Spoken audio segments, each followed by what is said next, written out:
Hello, everyone. It's me, Clayton. I just finished watching Oppenheimer, starring Cillian Murphy, Florence Pugh, Emily Blunt, Matt Damon, Robert Downey Jr., Jack Quaid, Josh Peck, Rami Malek, and a ton of other talented actors and actresses. As we get to Christopher Nolan's latest big epic film that happens to go over the man who created the atomic bombs that ended World War II. This is a film that's all about ambition, from the ambition of the characters to the 3 hour runtime, to the way that the film portrays these giant explosions without the use of CGI with its $100 million budget. But let's get to the story, shall we? The story follows J. Robert Oppenheimer, played by Cillian Murphy, as we see him from his days in his university all the way to when he's recruited by a general named Leslie Strauss. Uh, Recruited by Leslie Strauss, played by Robert Downey Jr., and also recruited by a general played by Matt Damon in order to create the first atomic bomb for the Manhattan Project, in order to win the nuclear arms race before Germany and the Soviets can. Despite Oppenheimer being a communist, they decide to trust him considering he's the leading scientist when it comes to quantum physics, introducing them to the States. So they have to build an entire city in the middle of nowhere, and they have to work around the clock to get this bomb created, all the while wondering if the bomb will end up destroying the entire world as opposed to just the areas they want to destroy in order to end the war and to get the US soldiers back home. But that's all I'll say about the story. One thing that I'll say about this film is that it's really investing for the first 2.5 hours. I'll say that much. Despite the fact that there's very little violence and very little action throughout the film, most of the conversations that the people have not only feel real, they feel like they're really capturing Oppenheimer's damaged psyche.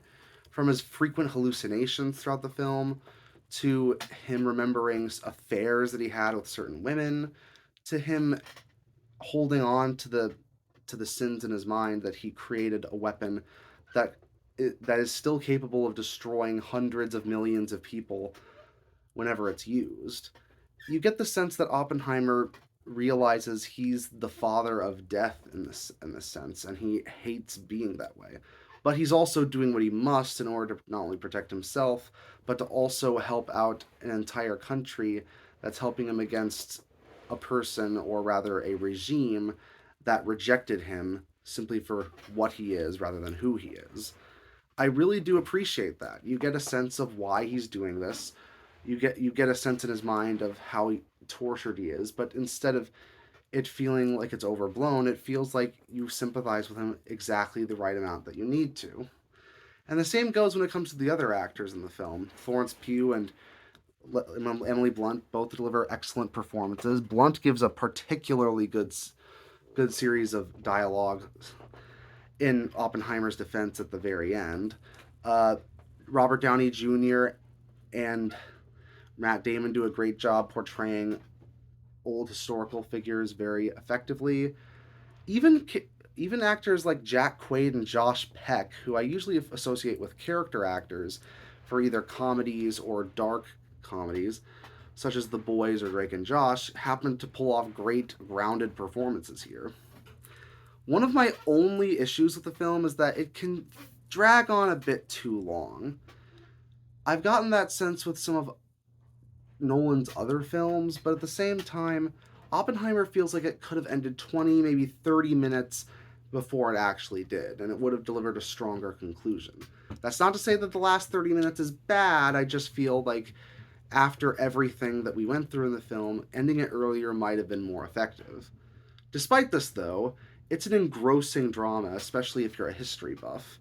And it's also a great character piece for Oppenheimer and Cillian Murphy as an actor. If Murphy gets an Oscar nomination for his role, I would not be surprised. That's why I'm going to give Oppenheimer a 9 out of 10. See you next time.